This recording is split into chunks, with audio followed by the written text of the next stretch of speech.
you eat certain things, you feel sluggish, or you're like, ugh, why did I eat that? But on a cellular level, on just the microscopic level, at a blood vessel level, right? The inflammation and the common denominator in a lot of the chronic diseases that we see, um, is inflammation, right? And so a lot of that inflammation is what we're eating and how it's processed.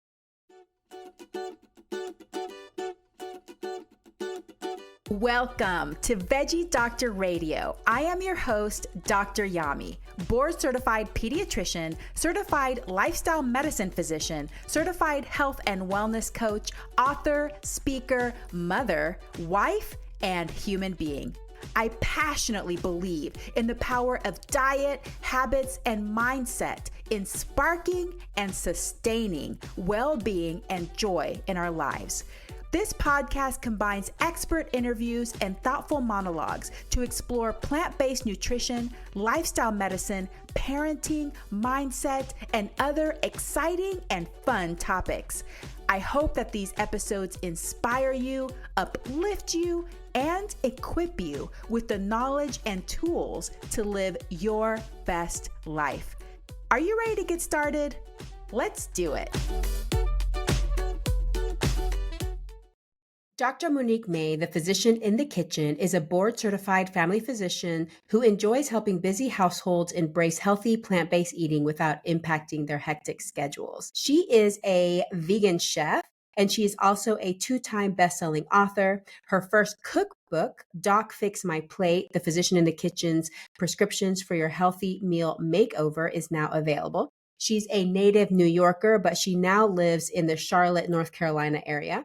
And when she is not busy creating recipes in her kitchen, which she refers to as her lab, she enjoys visiting farmers markets, shopping for kitchen gadgets, traveling, and exercise. You can follow her at Physician in the Kitchen. This conversation with Dr. May was about her plant-based journey and how she discovered plant-based nutrition, how it affected her life and her health, how she decided to become a plant-based chef, and why she's so passionate about teaching others how to eat and cook plant-based foods. We also learned from her what she sees her clients struggle with the most when transitioning to a plant-based diet, and her tips for people transitioning to a plant-based diet. So this is a great episode where you can learn a few little nuggets of information. So I appreciate you being here and listening. I will apologize. I am recovering from laryngitis and a gnarly cough. So there are times that you could tell that I was really wanting to cough, but I was trying to hold it in because having this cough reflex is horrible.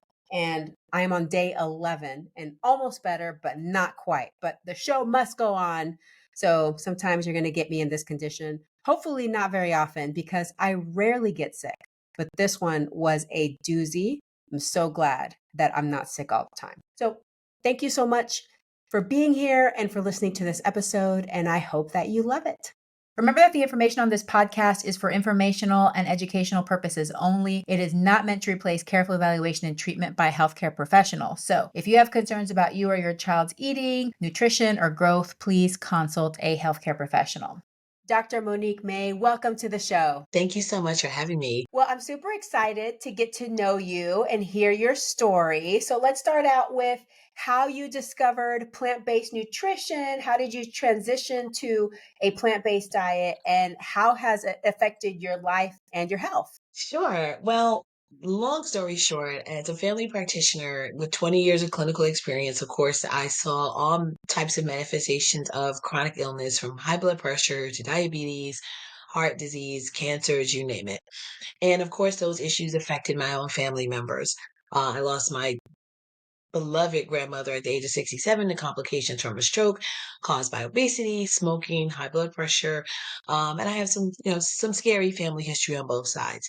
So in 2020, when I turned 50, right around the time I turned 50, I discovered this book called How Not to Die by Dr. Michael Greger. And it really was a game changer for me, where for those who don't know, he takes the top, I think, 15 to 17 causes of death in this country and really like cancers, heart disease, etc., and breaks it down with the role that diet plays, and really why plant-based is the way to go. And then I also watched some documentaries about how foods are processed, particularly meat, and it's kind of scary. And but for me, actually, I wasn't really a big red meat eater, so that wasn't a hard thing to give up. But turning 50 and at the onset of the pandemic was, I really wanted to do what I could to go into the second half of my century as healthy as I could. And so that's kind of how I got here. And did you discover any health impact in the change that you made? And how difficult was it to make the transition for you?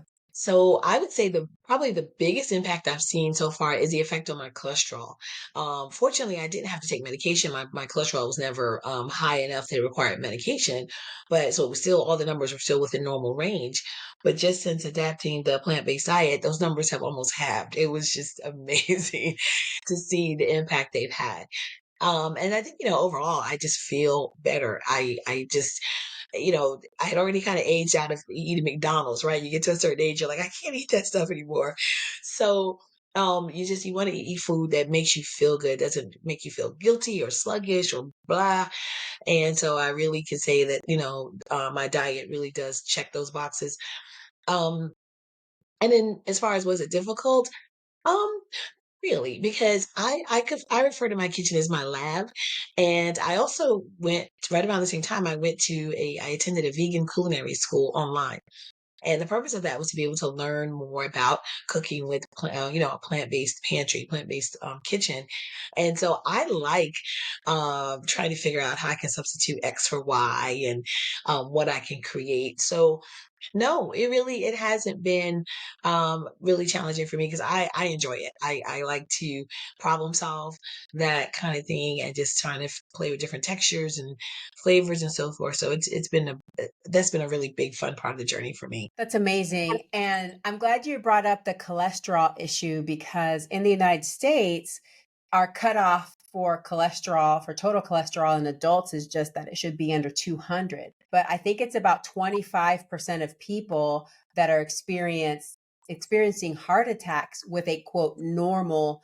cholesterol, which means that a lot of us are probably falsely walking around feeling like, pretty confident that we're fine, nothing bad's going to happen. But, every individual is a little bit different and there can be improvements made there, even if it is quote within the normal range for our standards. So I think that that's really important to know for a lot of people, that not to get overconfident just because you think that your cholesterol is in the normal range. Were you still practicing at that time that you transitioned to a plant-based diet, or when did you end your family practice years? So no, I actually left clinical practice at the end of 2018. So Mm. I practiced family medicine in all of its facets for 15 years, and that includes, hospital work, nursing home, home visits, a little bit of everything, you name it. And so I did that for 15 years. And then for 5 years, I was the medical director of an urgent care workers' comp clinic. So I transitioned out of primary care and did for 5 years. I was, if you got hurt at work, I was the doc you came to see. Um, and so by the time I went plant-based in 2020, I had been out of clinical practice for just about a year and some change. It seems like once you learned about it, you've become very passionate about it. So tell me where you've taken your newfound knowledge and passion for plant-based nutrition. How are you applying that? Sure. Well, in a variety of ways. I have a funny story. This is homecoming season for, a lot of colleges and universities. And so a couple of weeks ago, we were at a homecoming and I already knew there was, at a tailgate. So, what's at a tailgate, right? All manner of animal products. And so I took my own. I made a delicious chickpea tuna salad with some multigrain chips, and I had some, a grilled tandoori. It's Diwali season, so I got a recipe for grilled tandoori chicken, and I did it with some tofu, and it was delicious. It had the grill marks on it. It was beautiful, and I even had my own little dessert. I had some vegan chocolate cookies. So everyone's sitting around me eating whatever, and so in fact, the host of the tent we were at. was like, well, maybe next year you can do something for, we can get together. So just let me know. So yeah, as far as how I get the word out, I mean, I started my brand, Physician in the Kitchen. I've written a cookbook, Doc Fix My Plate, the Physician in the Kitchen's prescriptions for your healthy meal makeovers. And it's kind of just a how to get started because I tell people all the time, nobody wakes up and says, hey, I want to be unhealthy today. I want to be obese. I want to, but it's kind of the default, or it's easy in this country to become unhealthy or to eat unhealthy. So, and I certainly didn't learn this stuff in medical school. I graduated med school in '96, right? And so I hope it's better now. But I don't know as far as like, med school curricula and nutrition, because we used to just write an order, right? If a patient came in with diabetes, consult the dietitian. They come in with heart failure, low salt diet. But we weren't doing that, here's the type of food that's going to help, well, in the hospital, they've got the disease, but how you can mitigate with anti-inflammatory diet or foods that are high in anti-inflammatories and so forth that will, positively impact your sugars and things like that. So I offer cooking classes, coaching. I'm so excited to be starting a new service called Doc Fix My Pantry. So it's a consultation service where people can via Zoom or what have you. I kind of peek in their pantry and we can go over, what are some staples, some basics that you want to have, whether you want to be fully vegan or plant-based, or you're just starting to test the waters. But some of the things that are good to have, because as you're making these substitutions, and you want to recapture the textures and the taste that you may be familiar with, I'm here to kind of help with that process. So I'm excited to get the word out. I do it on my social media, Physician in the Kitchen, as well, whether it's recipes or my new favorite thing or whatever, what have you. So that's how I get my passion for both, cooking and good food and education. So instead of being one-on-one with patients in the exam room, I'm now able to take that message on a much more global or wider audience. I love that. What do you think is the number one thing that people struggle with when they're wanting to transition to a plant-based diet, or even just say, I want to eat more whole plant foods? What do you feel is hardest for most people? From talking to people, I'd say two different things. One is they feel like it's all or nothing. They feel like they kind of have to go plant-based, or cold turkey, no pun intended, but do it all at once. And they sometimes are afraid they're not going to get enough protein. You'd be surprised, people like, oh, I'm not going to get enough protein if I eat a plant diet, because we've been kind of conditioned in this country that muscles are made of protein, and you need to eat your meat to get those big muscles. But what are some of the largest animals on the planet? Elephants and bison and whatever else, and they don't eat meat, right? They eat grass. And so kind of just overcoming some of those misconceptions or myths that people have, that they've grown up with. And then just they're concerned that they'll have to be in the kitchen all day. Like it is hard to implement. Or the other thing I find too is reading labels, because some of these terms, people think that they see vegan, organic, or low fat, or low sodium on a package, and they think it means it's completely, oh, you can just eat it. But what they don't realize is, just because it's labeled vegan doesn't necessarily mean it's good for you, right? Because there can be processed vegan food that's not good for you. So getting them to realize the real benefit is going to be in the whole food, plant-based, and making just baby steps, really just, it's a marathon. You're not going to get there overnight. If you've been eating a certain way your whole life, it's not, necessarily realistic to think you're going to just, flip a switch and everything's going to be all plants, and there won't be any adjustments. So, just, sharing with them kind of my process. I started a blog, kind of that was channeling, or excuse me, chronicling my process and my journey into recipes that I created with ingredients that I discovered along the way. So it just kind of, that transparency that, I'm in this too. Yeah, there's a lot of misconceptions of what healthy food is in our country because things get thrown around, and there's a lot of false beliefs. So I'd love to know, especially since you work with people and overhauling their pantries and their kitchen, what is something that's typically found in the American refrigerator or the American pantry that people really think is healthy, but really is not as health promoting as people think? I would probably, I'd say snacks. I would say snacks is where people probably get into the bigger amount of trouble, so to speak, because again, these labels will say organic or um, um, vegan, or well, if it says vegan, it should it pretty much be vegan, but they may think that organic means healthy, and it doesn't. Organic is just how something is grown without certain pesticides and so forth. So, I mean, because sugar is organic, right? Sugar can be organic. So, I think, and then I think reading labels is important because when they go when they're shopping for snacks or they want to have just things in their pantry, um, like fruit roll ups, when you hear fruit, you're like, oh, of course that's got to be healthy. But no, because you look at the ingredient list and it's, chemicals and fruit flavors, which, based on how the FDA has allowed manufacturers to come up with descriptions, some of these words can be applied, but then you're like, well, what does that really mean? Like low sodium or low salt. Well, if they're taking out salt and fat and sugar, they may be putting something else in. And so to get that flavor.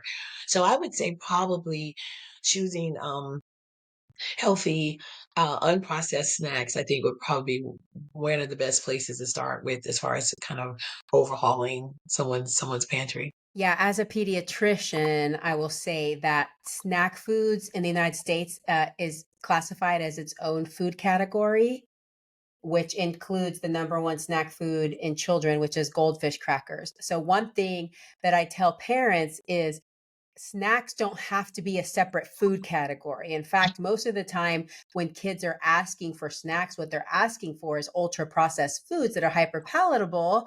And they're often not actually hungry. They just want the goldfish crackers or the granola bars. So, trying to focus more on whole foods, and anything can be a snack. Like you can have leftover dinner, you can have leftover lunch for a snack. It doesn't have to be something that came in a box and is hyper palatable. So, I agree with you on that one, in that we have developed an entire industry around snacking, and most of these foods are all ultra processed. And what one of my biggest pet peeves is that people categorize these foods as carbs because, carbs are bad, right? Carbs are the enemy. But if you look at the nutrition facts, most of the time they're at least 30 to 40% fat, because in order to make it tasty, just like you said Exactly. before, they got to add all the oils in there, they got to add the sugars in there, and they got to add a bunch of salts in there. I know my husband nearly passed out when he loved, after he would go skiing. Like he's a big skier here. So he would go skiing all day. And then on the way home, his little treat was a bag of Gardettos, but it wasn't like a tiny bag of Gardettos. It was one that had like 4 servings in there. And then he would eat the whole thing. Anyway, so he left the wrapper in there one day, and I just picked it up and started reading. It had like almost 1,500 milligrams of salt. And, like 40 grams of fat or something ridiculous. It's basically this ultra processed combination of sugar and salt and fat. And then once he found that, he was like, "Okay, that's it. No more Gardetto." So Good for sometimes you him. just you just have to know what you're consuming, but it's so normalized that a snack has to be these foods. A snack doesn't have to be those foods. It's just about Yeah. retraining your brain and coming up with different habits. What would you say is your favorite tip for people transitioning to a plant-based diet? Where do you usually tell them to start? I tell them to identify their why first. And because I think everything starts with your mindset. If you want to be successful at anything, not just your diet or overhauling your lifestyle, you have to have the mindset to be successful. So, as physicians, we tell people, yes, your cholesterol is this and your blood pressure is this, and you need to do this and you need to do that. But until, and I know you can think of at least one patient from your own clinical experience where you can talk to somebody till they're blue in the face.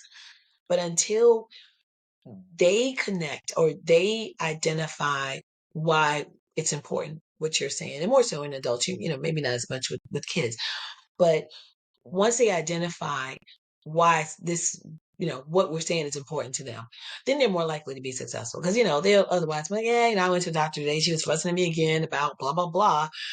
But until they really identify their why, and it should be something, internal. It should be something for them. Do they want to live longer for their kids, or for their, they're tired of not being able to sleep and breathe at the same time, whatever it is. And so I think that's a very important part of it. But the other thing is just starting where you are and showing yourself some grace. Because again, if you're trying to undo years of, emotional eating, right? How many, as a pediatrician, I'm sure, how many parents or families, well intentioned, use food as a reward, right? Oh, if you eat all your dinner, you can have dessert, or you can, or whatever, you got a good report card, let's go get ice cream, or what have you, whatever the thing is. And that's okay. Like, there's nothing wrong with that. But if that becomes like the pervasive pattern, then those associations are going to be made, and they can be lifelong. And so as an adult, if you're trying to address or reverse that, show yourself some grace, do some work to find out, you know, maybe if it's just journaling or keeping a food diary, when I feel this, I ate this today and I was feeling this, or this happened at work, or what have you, so that people can start to kind of put some of those pieces together, and tap into why they're eating some of the things that they're eating. So, and then if you're trying to go plant-based, I tell people, you know pick one day out of the week, heck, pick one meal out of the week, and to test the waters. Because you don't want to set yourself up for failure by thinking, oh, okay, I've got to do all this. And then you get overwhelmed and frustrated, and you're just like, oh, I just give up, and I'm just going to keep doing what I'm doing. So, and then seeking out, I mean, you asked me for one piece, so I've given you more than one. So let me stop there. No, that's great. That's super helpful information, and I agree with everything that you said, that it's a journey and it's a process. It's, for most people, it's not going to be an overnight easy switch, especially after years and years of following the same habits and eating the same foods. But I definitely agree with the emotional eating part, and I think that one of the reasons the food industry, it's like a vicious cycle. The food industry is sustained because we've all become emotional eaters. We eat to change our feelings. We eat to celebrate. We eat because we're sad, and it's very socially accepted and promoted. It's, in fact, it seems like the commercials are promoting overeating as like a Yeah. thing we should do. Like, eat as much as possible. Which of course benefits the company trying to sell the food, right? So you have to kind of see through it, with those eyes as well. But for a lot of people, just to know that it doesn't have to be all or nothing is a really good start, because that way they can start focusing on what to incorporate into their diets instead of what to take out. Because sometimes if we're just telling them, okay, don't eat this, don't eat that, it feels like a punishment. And that Hmm. anxiety and that stress actually leads to more overeating, because you're starting to develop this sense of scarcity, like, oh my God, I'm never going to eat my favorite foods again. But the amazing thing about plant-based nutrition is you can eat all of your favorite foods. And what I've discovered, I've been plant-based, it'll be almost 13 years. In fact, I like it better. Like, it tastes better because it feels better in your body. Like, whenever you eat a plant-based pizza or a homemade pizza you make at home, you don't Oh. feel like sluggish and weighed down. You feel good. It was delicious flavor, but it feels good in your body too. So it's good during and it's good after. But sometimes when you have those foods that aren't so health promoting, maybe it tastes good, but by a few minutes or a few hours after, you're just like, that was not a good decision, you know?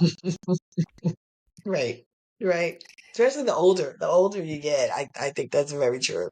Absolutely. I know that I was looking at some meme somewhere talking about how people in their 20s, they would get hungover from drinking alcohol, but once you get to a certain age, you get hungover just from overeating at dinner. Like, then you wake up the next morning, you're like, I'm all puffy. Why do I feel Right. so bad? Right. You Why know? did I say I did a talk on Saturday to some high school seniors or high school students, and about the freshman 15, and because we were talking about emotional eating, and one of the points I made with them is, um learning how to listen to your body. I think that's the other thing is we push past those satiety, cues when your body's telling you, hey, look, I'm good. Like I'm getting full or I'm full. And either because we've been told we have to clean our plates, or we just are afraid, well, it's so good. I'm never going to eat this again. Let me eat all of it.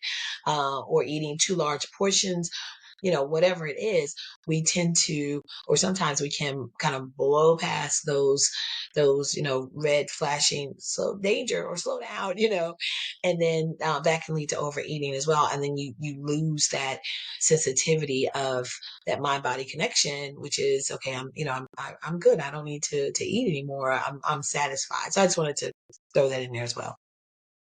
Yeah, that's a really good point. And I will add to that too that dieting or purposely restricting actually interferes with those signals.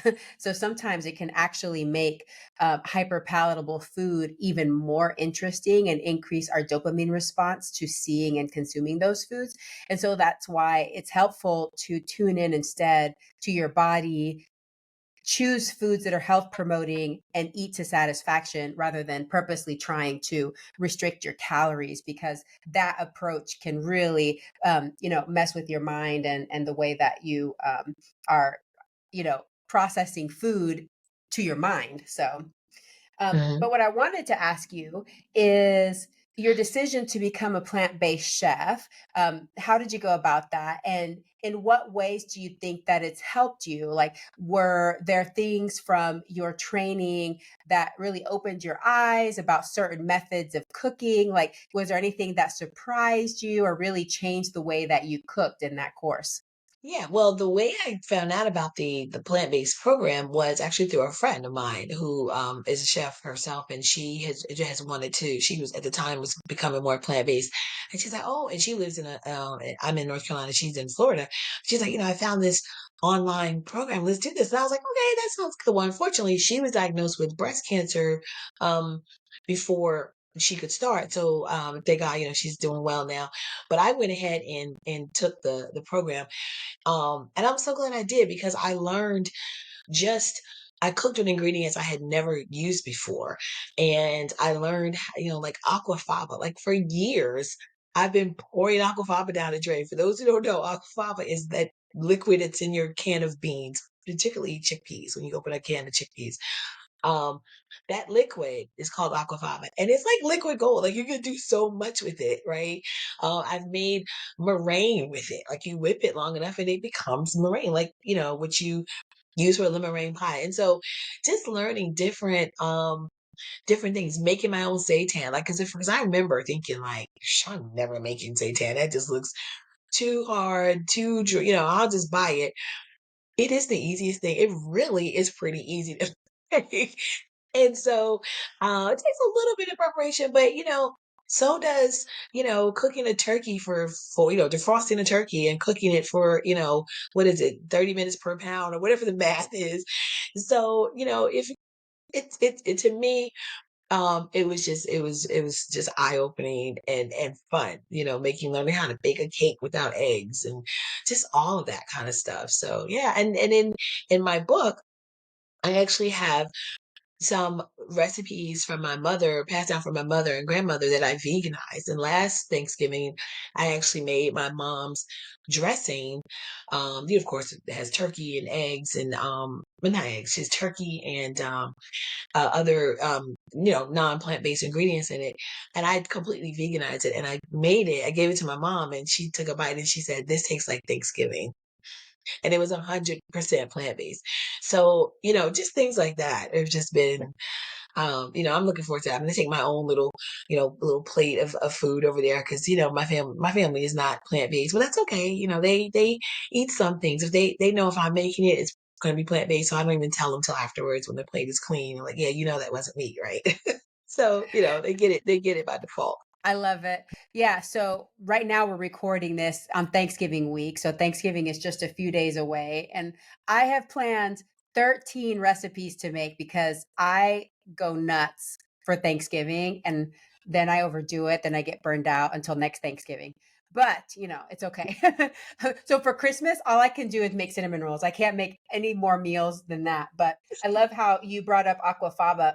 What's really interesting, like I said before, is that a lot of people think to eat plant-based, you have to sacrifice and you have to give up a lot of things. And so they'll ask like, "Oh, you can eat that plant-based? You can eat pizza and pasta? Yeah, you can eat anything. And in fact, you can make it even more health promoting and delicious." And so it's really kind of fun to learn all these different methods. And aquafaba really is very magical. You can make even whipped cream out of it, but healthier whipped cream. So it's really cool to learn how to cook with that.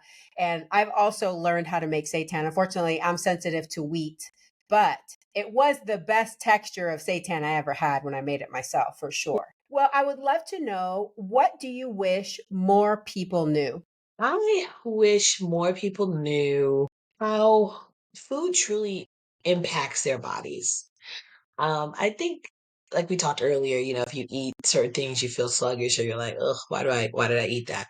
But on a cellular level, on just the microscopic level, at a blood vessel level, right? The inflammation and the common denominator and a lot of the chronic diseases that we see, um, is inflammation, right? And so a lot of that inflammation is what we're eating and how it's processed. And so I wish more people knew just, what really is in that hamburger they're eating, or what's really in that. Because, they think, oh, well, I'm eating chicken. Chicken is fine. Chicken is healthy. But, when you read that the chicken manufacturers, fill that up, there's a saline solution, a salt solution that they use to inject in there to make it way more, right? Because, of course, you're paying by the pound. So that drives their profits. So you're getting higher salt, and you don't know that. So then what do? You're adding salt when you're cooking it. And so, there's just those things, and then not to mention the antibiotics and the growth hormones and all that. So people think that they're eating healthier because they're eating chicken or they're eating fish, but they're not, because the fish is from, if it's farm raised, and it's same issues with antibiotics and preservatives and things like that. So I wish people really knew more about reading labels and reading and knowing truly what they're putting on their plates and how that shows up in their health, and when they go to the doctor's office, what the things that we measure and monitor. Yeah, I completely agree with you on that one. And, it sounds cliche, but inflammation seems to be the foundation of most of our chronic conditions.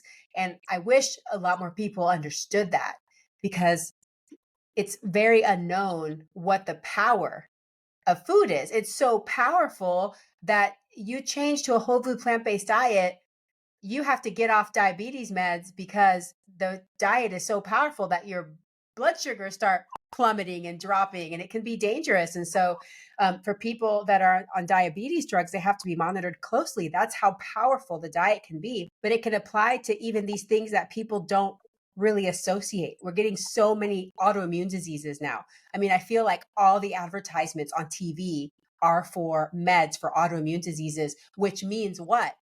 The diagnosis is on the rise. So I wish a lot more people knew that what they're putting on their plate 3 to 7 times a day, because on average we eat like 7 times a day in the United States, can really make a big difference in how they feel and their disease process.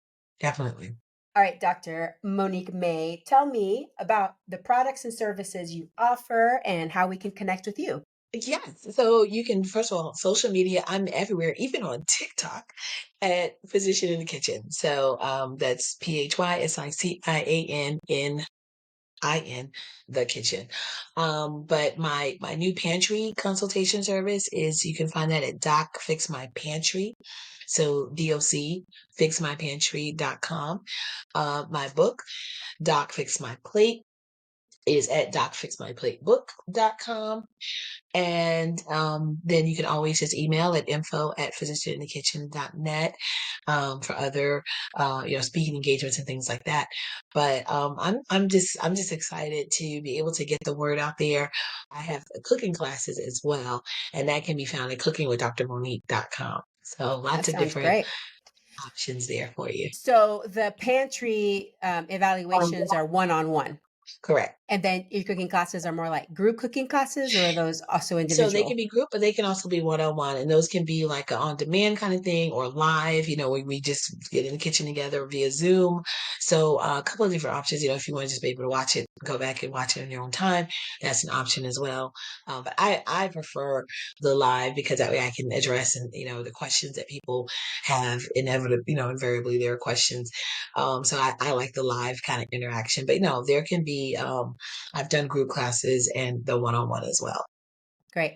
Now, you also have a product besides your books, though, right? Don't you Yes, have a yes, Worcestershire sauce?